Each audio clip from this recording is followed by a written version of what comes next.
A measurement made by a fluorometer is unique to the individual instrument and is the fundamental difference between absorbance and fluorescence measurements. The Spectral Correction data program is used to correct and eliminate artifacts in a sample spectrum inherent to an individual spectrophlorometer's emission and excitation monochrometers. Fluorescence is directly related to the luminous flux and efficiency of measurement, and to perform accurate spectral measurements, references are created to known calibrated materials. These calibrated sources are checked for absolute spectral output on a known instrument, and a reference spectrum is then supplied to correct the individual instruments.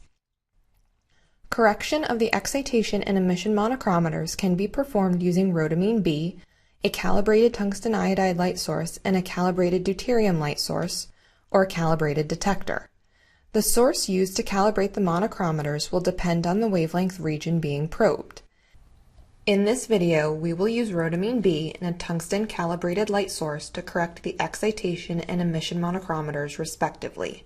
We will also illustrate how to indirectly correct the excitation monochrometer with the calibrated light source.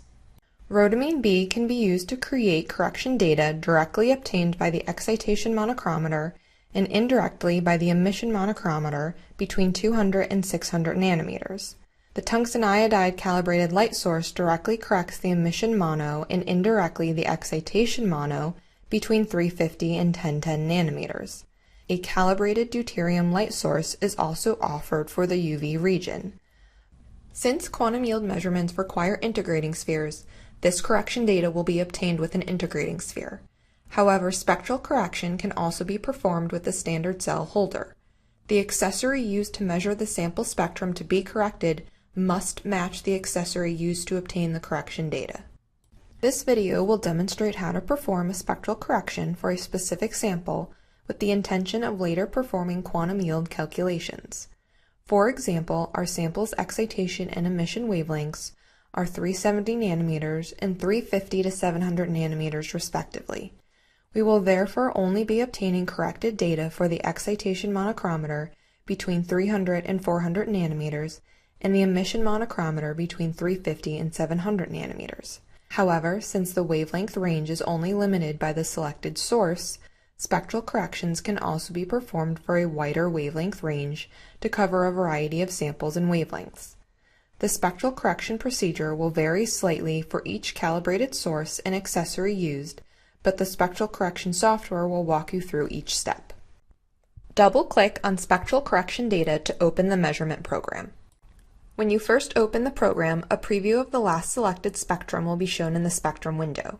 You can select the available datasets to view by specifying whether you wish to view excitation or emission correction data and filter by the bandwidth and accessory.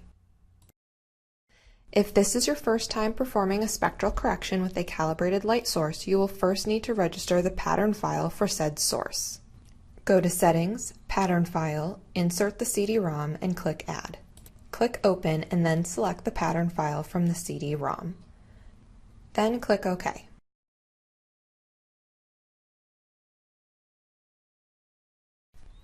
To create a new correction file, select New from the Data menu.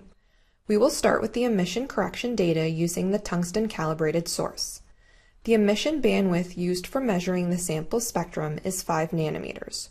So the bandwidth needed to correct said sample spectrum will also need to be 5 nanometers. For spectral correction to work effectively, it has to be performed at each instrument parameter and bandwidth combination. So the spectral correction at a 5 nanometer spectral bandwidth cannot be applied to a measurement using a 10 nanometer spectral bandwidth. This also applies to position of polarizers if they are being used, as well as the use of higher order filters. After selecting OK, the program will walk you through the steps necessary to correct the data. The first dialog box specifies the setup using the selected accessory and calibrated source.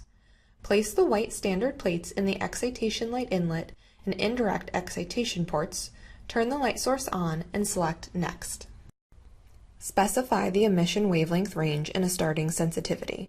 To verify the specified sensitivity is appropriate, select the Preview button. Now click Measure. The sensitivity should be set to obtain the maximum fluorescence intensity in the desired wavelength range. Since spectral correction only corrects the spectrum shape and not the intensity, the spectral correction sensitivity selected does not need to match the sensitivity parameter used to obtain the sample spectrum.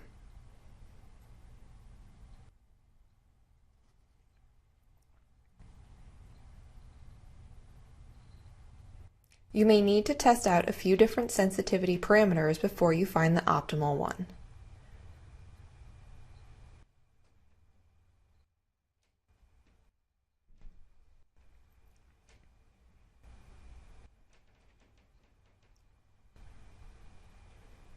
If the signal saturates at any of the sensitivities selected, decrease the sensitivity.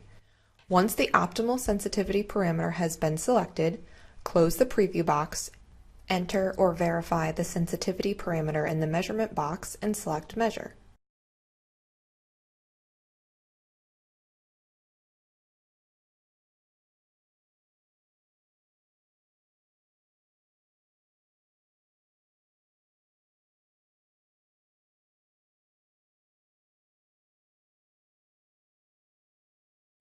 When the measurement is finished, select the pattern file of the calibrated source you registered earlier and click Next.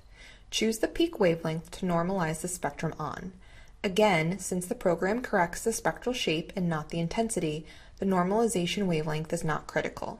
Just select the peak wavelength for consistency, then click Next. To save the emission correction data, enter the desired information in the text boxes and click Complete.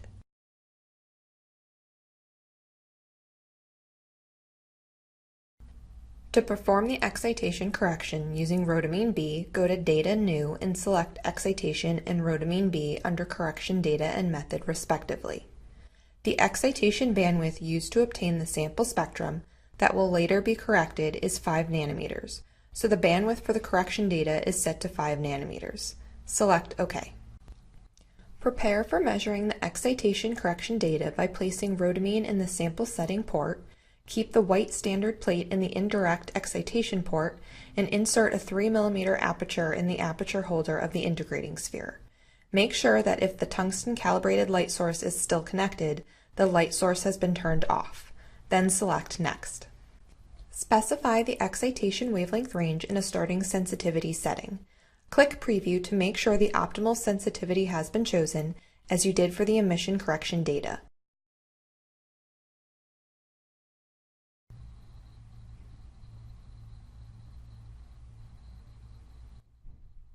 Once the sensitivity has been selected, click Measure to obtain the excitation correction data.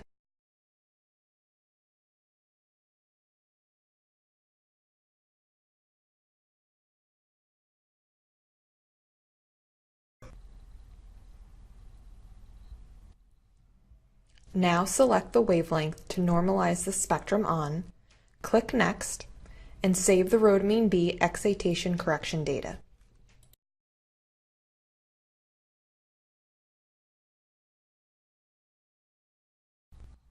The excitation monochromator can also be indirectly corrected using the calibrated tungsten light source between 350 and 1010 nanometers.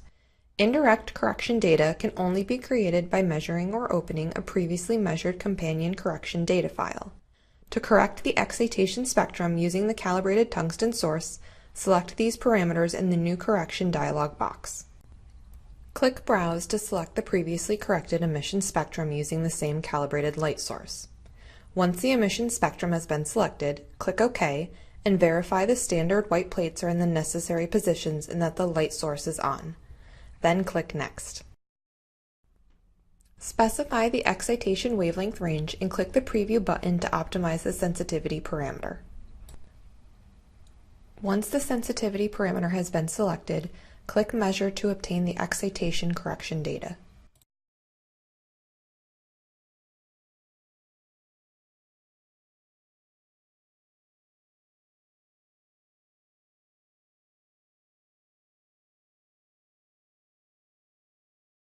Select the wavelength to normalize the spectrum on, click Next, and save the calibrated tungsten light source excitation correction data.